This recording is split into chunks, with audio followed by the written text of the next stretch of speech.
Hello दोस्तों, मेरे channel Hindu भक्ति पर आपका स्वागत है।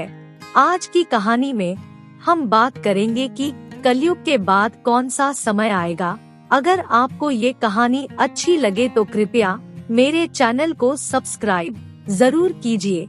अब देर न करते हुए कहानी शुरू करते हैं। दोस्तों, कृपया सच्ची श्रद्धा से कमेंट बॉक्स में राधे कृष्ण जरूर लिखें। दोस्तों, इस समय हम जिस युग में जी रहे हैं उसे कलयुग कहते हैं। चारों युगों में कलयुग को सबसे भयानक और शापित कहा गया है। धर्मशास्त्र में भी इस बात का वर्णन है कि जब कलयुग अपनी चरम सीमा पर पहुंचेगा तो उस समय धरती से धर्म का नाश हो जाएगा और उस समय भगवान श्री कृष्ण कल्कि के रूप में इस धरती पर अवतार लेकर कलयुग का अंत करेंगे और दोबारा से धर्म युग की स्थापना करेंगे। दोस्तों, आप सब लोग जानते हैं भगवान श्री कृष्ण ने महाभारत काल में बता दिया था कि आने वाला समय यानी कलयुग कैसा होगा। इतना ही नहीं, भगवान श्री कृष्ण ने कलयुग के 5 कड़वे सत्य भी बताए थे जो हमें आजकल नजर आ रहे हैं। वो सत्य कौन से हैं? दोस्तों, अगर आप भी वो कड़वे सत्य जानना चाहते हैं तो कृपया इस वीडियो को अंत तक जरूर देखें।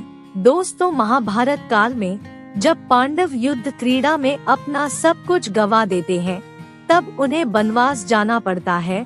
पांडव वनवास जाने से पहले भगवान श्री कृष्ण से मिलते हैं और कहते हैं, हे भगवान, युद्ध क्रीड़ा में सब कुछ गवा देने के बाद हम 5 भाई द्रौपदी के साथ वनवास जा रहे हैं, लेकिन जाने से पहले हम ये जानना चाहते हैं कि आने वाला युग कलयुग कैसा होगा। उस समय के मनुष्य कैसे होंगे, लोगों के विचार कैसे होंगे और मनुष्य मोक्ष की प्राप्ति कैसे करेगा। पांडवों के मुख से ये सारी बातें सुनकर भगवान श्री कृष्ण थोड़ी देर सोच में पड़ गए।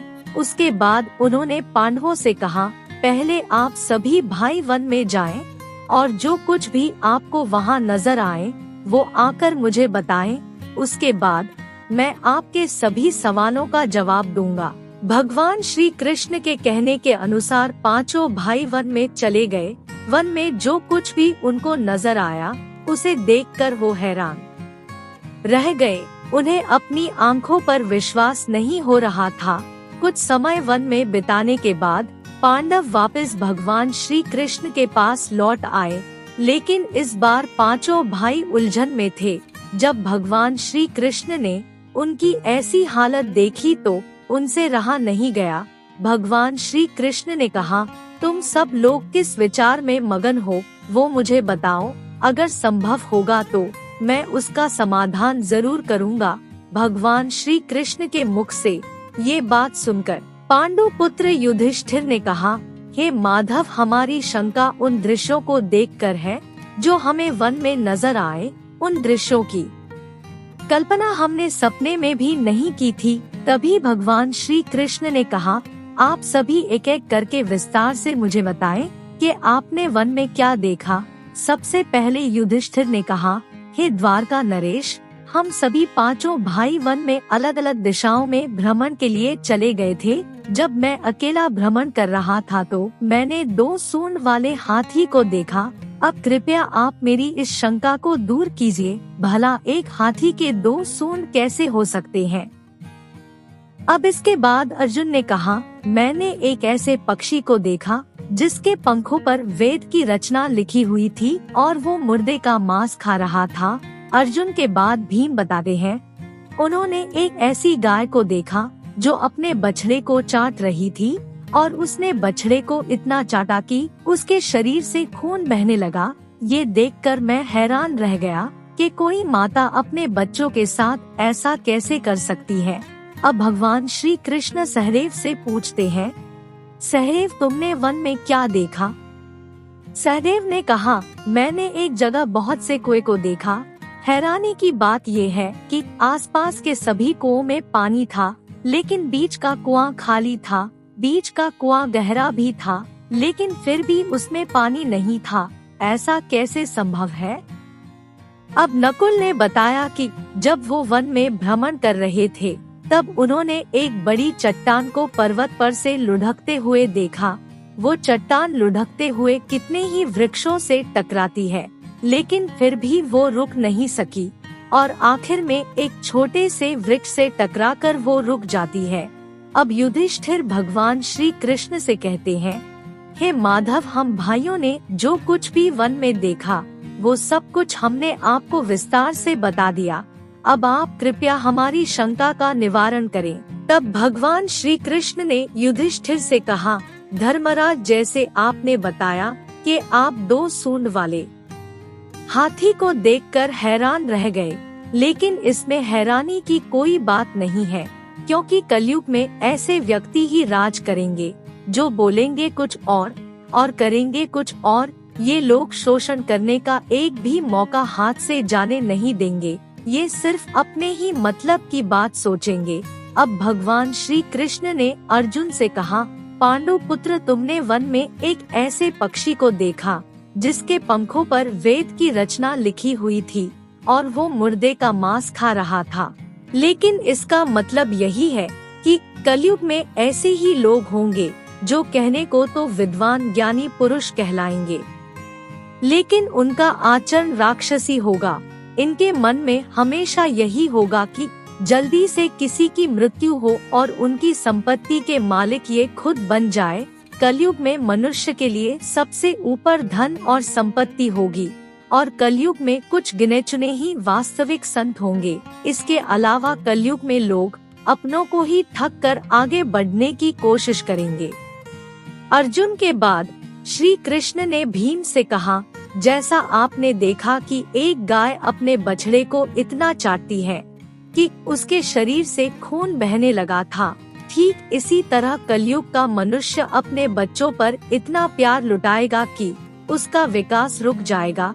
एक माँ के मोह की माया उसे इतना बांध कर रख देगी कि बच्चे का जीवन नष्ट हो जाएगा। अगर किसी का बेटा घर द्वार छोड़कर साधु बन जाएगा तो उसके दर्शन को हजारों व्यक्ति जाएंगे, लेकिन अगर अपना बेटा साधु बनेगा तो वो रोएंगे, विलाप करेंगे कि मेरा बेटा गलत रास्ते पर चला गया। दोस्तों, यहाँ भगवान श्री कृष्ण जीवन की वास्तविकता का बताते हैं कि तुम्हारे पुत्र तुम्हारे नहीं, अपनी पत्नियों की अमानत है और पुत्रियां अपने पतियों की, और तुम्हारा ये शरीर मृत्यु और आत्मा परमात्मा की अमानत है। भीम की जिज्ञासा को शांत करने के बाद भगवान श्री कृष्ण ने सहदेव से कहा, जैसा कि तुमने वन में देखा कि एक साथ कई कुएं हैं, लेकिन सिर्फ बीच का कुआं खाली था, इसका मतलब ये है कि कलयुग में धनी व्यक्ति अपने मन की खुशी के लिए विवाह उत्सव में धन खर्च करेंगे, लेकिन अपने अड़ोस पड़ोस में किसी गरीब की मदद कभी नहीं करेंगे, चाहे वो गरीब उनका कोई सगा रिश्तेदार ही क्यों ना हो। अपनी मौज मस्ती के लिए, खुद को खुश रखने के लिए वो शराब, कबाब और अय्याशी में पैसे उड़ाएंगे, लेकिन किसी के आंसू पोंछना अपना कर्तव्य नहीं समझेंगे। कलयुग में अनाज तो होगा, लेकिन धनी लोग उसका उपयोग करेंगे, लेकिन गरीब व्यक्ति एक एक दाने के लिए तरसेगा और ऐसे ही मर जाएगा। भगवान श्री कृष्ण की यह सारी बातें सुनकर सहदेव थोड़े दुखी और परेशान हो जाते हैं, लेकिन इस कड़वे सच के सामने वो क्या कर सकते थे। अब भगवान श्री कृष्ण ने नकुल से कहा, जैसा कि तुमने वन में देखा कि बड़ी चट्टान पर्वत से लुढ़कती हुई बड़े बड़े वृक्षों और विशालकाय चट्टानों से टकराती हुई आती है, लेकिन वो रुक नहीं पाती है, लेकिन एक छोटा सा वृक्ष अपने स्पर्श से ही उसको रोक देता है।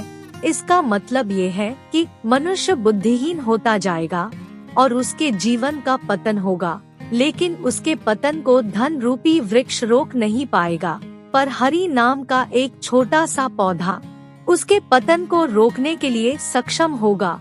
कलयुग में हरि नाम ही एक मोक्ष का मार्ग होगा। अगर व्यक्ति धन का लालच छोड़कर भगवान की भक्ति में रम जाएगा, हरि नाम का जप करेगा, तो निश्चित रूप से उसे कोई दुख तकलीफ नहीं होगी और मरने के बाद भी उसे भगवान के चरणों में जगह मिलेगी। दोस्तों, अगर आप ध्यान से देखेंगे तो भगवान श्री कृष्ण की कही हुई सारी बातें आपको कलयुग में आज के समय में होती हुई नजर आएंगी। ऐसे में अगर आप भी अपने जीवन की सारी दुख तकलीफों को दूर करना चाहते हैं तो आज से ही हरि नाम का जप करना शुरू कर दें। दोस्तों, उम्मीद है आपको ये वीडियो जरूर पसंद आएगी। अगर आपको पसंद आए तो कृपया इसको लाइक, कमेंट और शेयर जरूर करें।